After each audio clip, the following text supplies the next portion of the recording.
diving into a fascinating topic, the dramatic rise of Nelson Chamisa in Zimbabwean politics and how it shapes the future of democracy in the country. Grab your seat and stay tuned. Nelson Chamisa has become a pivotal figure in Zimbabwe's political arena. His journey from student activism to leading the Citizens Coalition for Change, CCC, is nothing short of extraordinary. But how did this transition happen? And what does it mean for Zimbabwe's democracy? Let's explore. To understand Chamisa's rise, we need to look back at Zimbabwe's political history. Until 2018, the landscape was dominated by two powerful figures: Robert Mugabe, the longtime president and leader of ZANU-PF, and Morgan Tsvangirai, the founder of the MDC. Mugabe's rule was marked by state-sponsored violence, while Tsvangirai led the charge for opposition, despite facing significant resistance within his party. But here's where it gets interesting. Chamisa's rise wasn't just a straightforward succession. There were dramatic shifts, internal conflicts, and strategic maneuvers. What exactly happened after Tsvangirai's death in early 2018? Stay with us to find out. After the death of Tsvangirai in 2018, Chamisa quickly ascended to the MDC presidency, but not without controversy. He flouted the party's constitution and purged opponents, sparking debates about his leadership style. Despite this, Chamisa's charisma, oratory skills, and his portrayal as Tsvangirai's protege helped him gain significant support within the party. But what impact did this have on the MDC and the broader political context in Zimbabwe? How did Chamisa's leadership influence the party's institutionalization and the country's democratic process? We'll explore that next. Chamisa's strategy relied heavily on his loyalty to Tsvangirai and his ability to mobilize support through populist narratives. His rise was marked by a blend of student activism, political maneuvering, and strategic timing. Starting as a fearless student leader, Chamisa transitioned into mainstream politics, consistently staying close to Tsvangirai and leveraging this relationship to build his political career. Chamisa's journey reflects a broader theme in Zimbabwean politics, the intertwining of personality politics with party dynamics. His rise wasn't just about his personal attributes, but also about the broader political context and the legacy of his predecessor. The big question remains: can Chamisa's leadership bring about meaningful change and strengthen democratic institutions in Zimbabwe, or will it continue the trend of personal rule? Chamisa's ability to navigate internal party dynamics and national politics will be crucial.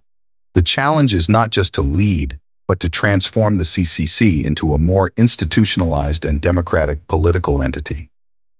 On January 25th, exactly 2 years and 3 days after the CCC was launched, Chamisa quit, leaving the party in turmoil.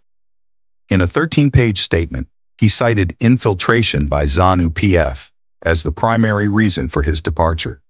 But many believe that Chamisa had lost control of the party. Analysts argue that his resignation was less about infiltration and more about losing grip over the party. The CCC's structureless nature and Chamisa's one-man leadership style had led to internal conflicts and dissatisfaction among party members. Chamisa's resignation came just weeks after the CCC's electoral gains, where the party won over 100 seats in parliament. However, internal disputes led to the recall of MPs and councillors, weakening the party's position and allowing ZANU-PF to gain a 2/3 majority. The fallout of Chamisa's resignation. But what happens next? The fallout of Chamisa's resignation is not just about the party's internal dynamics, but also about the broader implications for Zimbabwe's political landscape. This sudden turn of events has left Zimbabweans wondering about the future of opposition politics in their country. Will Chamisa's departure pave the way for a more unified opposition movement, or will it fragment further, strengthening the ruling party's grip on power? To answer these questions, we need to delve deeper into the underlying factors driving this political upheaval.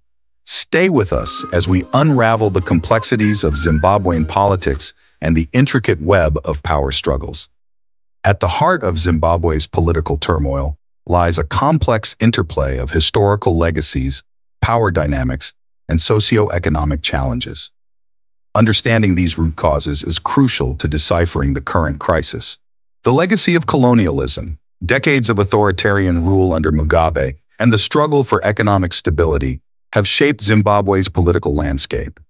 These factors have fueled deep-seated grievances and competing interests within the country's political elite.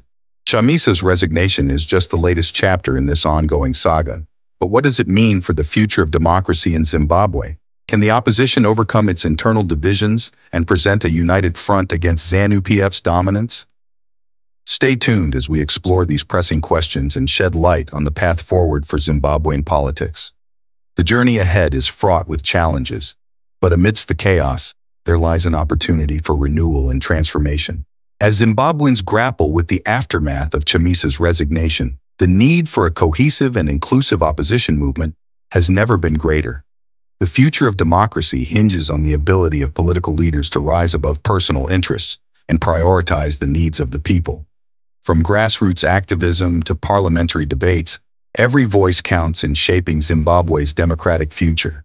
It's time for leaders to listen, learn, and collaborate towards a shared vision of a prosperous and inclusive Zimbabwe. Thank you for joining us on this insightful journey through Zimbabwe's political landscape. Remember to like, share, and subscribe for more in-depth analysis and commentary on global politics. Until next time, stay informed and stay engaged. And don't forget to leave your thoughts and comments below. What do you think is the way forward for Zimbabwean politics? We'd love to hear from you. In our next episode, we'll explore the recent developments in the ZANU-PF and the rise of other influential figures like President E.D. Mnangagwa and Minister Opa Mchinguri Kashiri. How do these dynamics affect the future of opposition politics in Zimbabwe?